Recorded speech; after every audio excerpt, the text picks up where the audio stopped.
মধ্যপ্রাচ্যের রাজনীতিতে আবারও ঘনিয়ে আসছে সংঘর্ষের অন্ধকার মেঘ। ইরান ইসরায়েল উত্তেজনা এখন এমন এক জায়গায় পৌঁছেছে যেখানে শীর্ষ নেতৃত্বের জীবন মৃত্যুর হিসাবও উঠে এসেছে সরাসরি আলোচনায়। ইরানের সর্বোচ্চ ধর্মীয় নেতা আয়াতুল্লাহ আলী খামেনিকে হত্যা করার সম্ভাবনা আর কল্পনার জগতে আটকে নেই।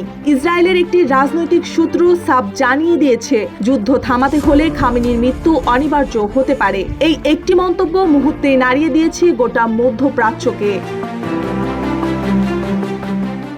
ইসরায়েল প্রকাশ্য হুঁশিয়ারি দিয়েছে, ইরানের পারমাণবিক কর্মসূচি বন্ধ না হলে হামলার সীমা থাকবে না। আর সেই সম্ভাব্য হামলার কেন্দ্রে এবার উঠে আসছে এক ভয়াবহ টার্গেট, খোদ খামেনি নিজেই।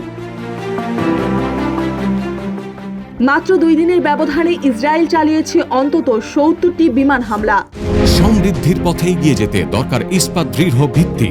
তাই স্থাপনার স্থায়িত্ব নিশ্চিত করুন সর্বোচ্চ মানের ZSRM ব্রডবার। ZSRM bond to bond. এসব অভিযানের লক্ষ্য ছিল ইরানের অন্তত 40টি সামরিক স্থাপনা। হামলায় প্রাণ হারিয়েছেন অন্তত 80 জন, যাদের বেশিরভাগই ছিলেন শীর্ষ সামরিক নেতৃত্বের অংশ। নিহতদের মধ্যে রয়েছে পারমাণবিক বিজ্ঞানী, IRGC কমান্ডার, বিমান বাহিনীর ঊর্ধ্বতন কর্মকর্তা আর অ্যারোস্পেস ইউনিটের প্রধানও।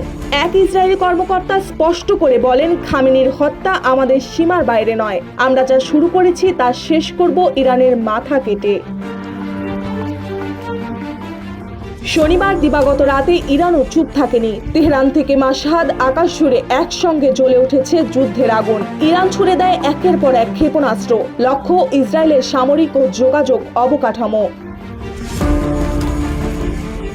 পাল্টাই হামলায় নিহত হয়েছেন 7 জন, আহত অন্তত 50 জন। ইরানের পক্ষ থেকে জানানো হয়েছে, এটা কেবল শুরু, প্রতিটি শহীদের রক্তের বদলা নেওয়া হবে। আমাদের নেতা, আমাদের সম্মান রক্ষা করব শেষ নিঃশ্বাস পর্যন্ত।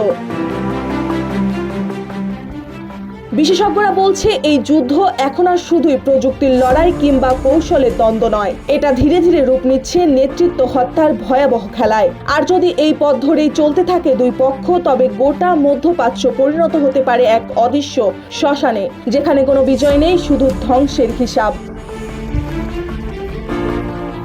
প্রশ্ন এখন একটাই, খামেনিকে যদি সত্যি হত্যা করা হয় তাহলে কি ইরান মাথা নিচু করবে, নাকি সেই মুহূর্ত থেকেই শুরু হবে আরেক বিশ্বযুদ্ধের ক্ষণগণনা? উত্তর দিচ্ছে না কেউ, কিন্তু আকাশ জুড়ে ঘুরে বেড়াচ্ছে একটাই বার্তা। মার্জিয়া মৌ, রূপালী বাংলাদেশ।